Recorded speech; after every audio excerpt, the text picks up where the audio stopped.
కడప జిల్లా బద్వేలు పోలీస్ స్టేషన్ను ఎస్పీ నచికేత్ విశ్వనాథ్ ఆకస్మికంగా తనిఖీ చేశారు. పలు రికార్డులను పరిశీలించారు. స్టేషన్లో సిబ్బంది కొరతపై ఎస్పీ దృష్టికి సీఏ లింగప్ప తీసుకెళ్లారు. సిబ్బంది కొరత పరిష్కరిస్తారని ఎస్పీ హామీ ఇచ్చారు. పాడైపోయిన పోలీస్ స్టేషన్స్ గురించి ఎస్పీ ఆరా తీశారు. ఎస్పీ నచికేత్ విశ్వనాథ్ మాట్లాడుతూ డ్రోన్ల ద్వారా అసాంఘిక కార్యక్రమాలకు అడ్డుకట్ట వేస్తామన్నారు. స్టాఫ్తో అందరితో మాట్లాడడం జరిగింది. ఏదైనా ఇష్యూస్ ఉంటే అదే డిస్కషన్ జరిగింది.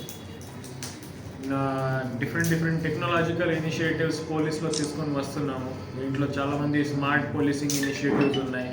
దీంట్లో నేషనల్ లెవెల్ కొన్ని టూల్స్ మనకి వచ్చాయి. ఆ టూల్స్ ఉపయోగించి మంచి ఇన్వెస్టిగేషన్ కానీ డిటెక్షన్ చేయొచ్చు. సీసీటీవీ ప్రాజెక్ట్స్ గురించి ఆర్ డ్రోన్ సంబంధించి కొన్ని టెక్నాలజికల్ ఇంప్లిమెంటేషన్ బద్వేల్లో ఎలా అవుతుంది అది దీనికి సంబంధించి ప్లాన్ చేయడం జరిగింది, రివ్యూ చేయడం జరిగింది. తర్వాత ఉన్న విజిబుల్ పోలీసింగ్, ఉన్న బ్లూ కోడ్స్, ఉన్న ట్రాఫిక్ ఇష్యూస్, ఇక్కడ ఉన్న టౌన్లో ఉన్న రౌడీ ఇష్యూస్, యాక్సిడెంట్ ఇష్యూస్, దీనికి సంబంధించి ఒక రివ్యూ చేయడం జరిగింది. అందరికీ అప్రోప్రియేట్ ఇన్స్ట్రక్షన్స్ ఇవ్వడం జరిగింది.